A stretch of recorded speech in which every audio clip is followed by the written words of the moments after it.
नमस्कार विद्यार्थी मित्रांनो, आपण सांगितल्याप्रमाणे आज 25 ऑगस्ट छत्रपती संभाजीनगर शिफ्ट 1 झालेली आहे, म्हणजे सकाळी झाली आणि आज आपल्याला सर्व प्रश्न मिळालेले आहेत आणि आपण एक एक करून सर्व प्रश्नांचं विश्लेषण आजच्या या व्हिडिओमध्ये करणार आहोत. तर सुरुवातीला आपला विषय म्हणजे आपली मराठी विषयामध्ये एकूण किती प्रश्न आले होते, लेवल कशी होती, कोणते कोणते नवीन घटक याच्यामध्ये ॲड झाले, म्हणजे GMC नांदेड सोडून संभाजीनगरमध्ये कोणते कोणते नवीन टॉपिक्स ॲड केले मराठीमध्ये ते आपण आजच्या व्हिडिओमध्ये पाहणार आहोत. तर सुरुवातीला बघा, आपल्याला नवीन टॉपिक ॲड झालेला दिसत आहे, तो म्हणजे की या ठिकाणी आपण बघूया अलंकार.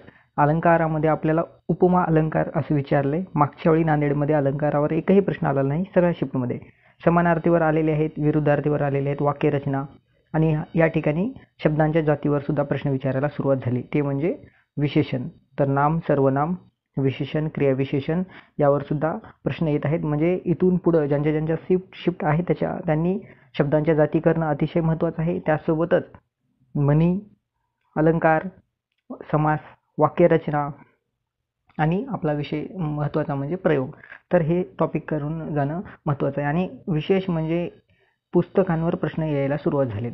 तर बघा मित्रांनो, या आधी नांदेडच्या भरतीमध्ये पुस्तकांवर एकही प्रश्न आलेला नाही संपूर्ण शिफ्टमध्ये, परंतु आता इथे पुस्तकांवर सुद्धा शिफ्ट प्रश्न येत आहेत. त्याच्यामुळे तुम्हाला पुस्तकं करणं सुद्धा गरजेचं आहे. मला टेलिग्राममध्ये तुम्हाला एक लिंक शेअर केलेली आहे. त्याच्यामध्ये आत्तापर्यंत TCSनं जेवढे प्रश्न विचारलेत पुस्तकांवर त्याची एक PDF आहे, पूर्ण PDF. तर ती तुम्हाला आपल्या चॅनलवर मिळेल मित्रांनो. तर टेलिग्राम चॅनलवर तुम्ही हे करा. टेलिग्रामची लिंक डिस्क्रिप्शनमध्ये किंवा कमेंटमध्ये तुम्हाला भेटून जाईल. तर या ठिकाणी बघा,